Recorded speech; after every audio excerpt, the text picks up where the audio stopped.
Hello, welcome back to the channel. Today, we dive right into our guide on how to use Monday.com for customer feedback loops, a critical tool for your business in 2025. Let's kick off by creating a new board. Head to your dashboard, click on New, and select Board. Name it something like Customer Feedback. This is your central hub for gathering and managing all your customer insights. Now that we've done that, it's time to add some columns. These columns represent different aspects of your customer feedback. For instance, your columns could be Feedback, Customer, and Status. The reason we do this is to categorize feedback effectively and track its progress. Next up, let's invite your team. In the top right corner, click on Invite and add your team members' email addresses.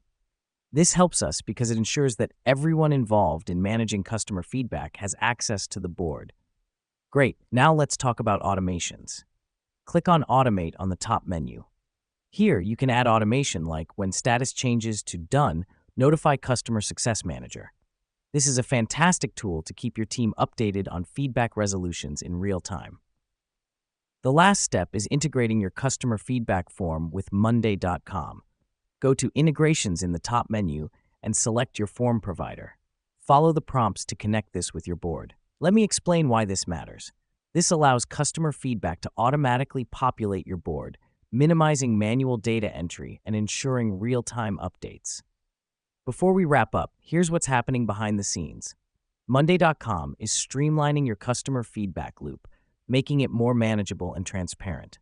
With all feedback in one place, automated updates, and team-wide access, your customer feedback process just got a whole lot easier. We've now covered the basics of using Monday.com for your customer feedback loops.